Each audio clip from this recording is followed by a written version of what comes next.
කුකුලත් අතින් අරගෙනම මේ උදේ පාන්දරම කොහෙද යන්නේ කියලා දොයලා බලන්නේ. එහෙනම් ඉතින් ඔහම පොඩ්ඩක් ඉන්නකෝ වීඩියෝ එකත් එක්ක ඔයගොල්ලන්ටම දැනගන්න පුළුවන් මේ උදේම මම කොහෙද මේ යන්න හදන්නේ කියලා.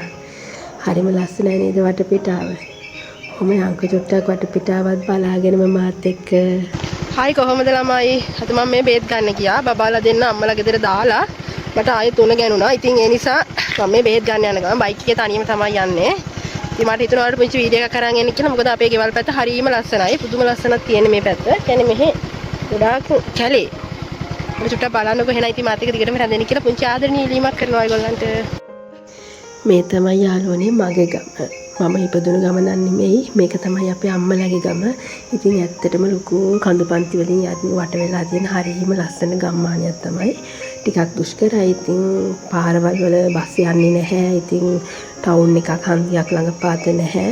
ඒ වුණාට ගොඩාක් වටපිටාව කියන්නේ ලස්සන වටපිටාවකින් හැංගිලා තියෙන සුන්දරම ගමක් තමයි. ඉතින් ඔයගොල්ලන්ට පේනවා ඇතිනේ මෙන්න මේ ලොකු වනාන්තරයක් තියෙන. ඉතින් මේක කිලෝමීටර 2.5 3ක් විතරම තියෙනවා.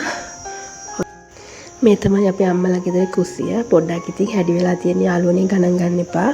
ඉතින් මං උදේ කියන්නේ ඊයේ ඉඳලා කාලා තිබ්බේ නැති නිසා බඩගින්නකුත් ආවා. මොකද ගෙදර ආපුවාම හැමදාම ඉතින් මං වෙන දේවල් කාලා ඇත්තටම කොච්චර රස බුදුන් තිබ්බත් මට කන්න බෑ. ඉතින් මම මේ කුස්සියට ආයේ මොනවද අම්මා උයලා තියෙන්නේ කියලා බලන්න.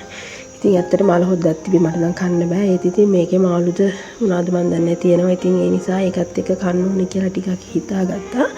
ඉතින් මං චුට්ටක් බෙදාගත්තේ මාළු නෙමෙයි ළමයි තිබේ සමන් හොද්දක්. ඉතින් ඇත්තට මේ හොදිත් එක්ක බත් ටිකක් කන්න හිතුණා සැරටම. කාලා ඉතින් බෙහෙත් ටික බොන්නත් ඕන නිසා පේනවා නේද අපේ අම්මලාගේ මේ තමයි සාලේ. ඇත්තටම ගොඩාක් ලස්සනයි. ටිකක් පිළිවෙල නැහැ. ගොඩාක් බඩු මුට්ටු දාලා තියෙන්නේ. බඩු මුට්ටුවට ඇලි මේ මල් ගස් මේවා තමයි ඔක්කොම අපේ අම්මා හදලා තියෙන ඒවා. එකක්වත් මේවා කඩෙන් අරගෙන නෑ. යාම හදාපුවා තමයි. ඉතින් මේ අපේ කුරුළු පැටියවත් ගෙදර දාලා ඉන්න බැරි නිසා යාවත් අරගෙන මං ආවා. මොකද යාට තුන් වේලටම කන්න ඕන. මං අද හවස යන නිසා යාට බඩගින්න ඉන්නත් බැහැනේ. ඉතින් යාවත් අරගෙන මම මේ අපේ ගෙදර තමයි ඉන්නේ.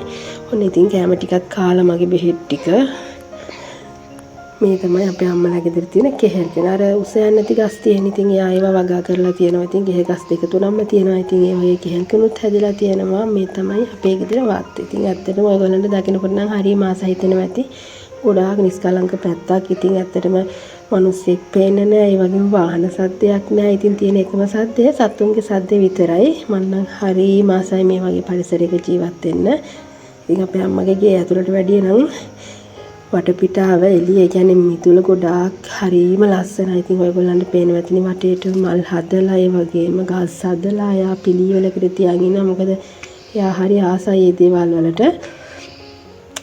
පේනවා නේද වටපිටාව හොඳට සුද්ධ කරලා තියෙන්නේ. මිතුල මක්කරයක් විතර සුද්ධ කරගෙන තියෙන්නේ. ඉතින් ඇත්තට මේ අපේ බබාලා යන හින්දාම තමයි.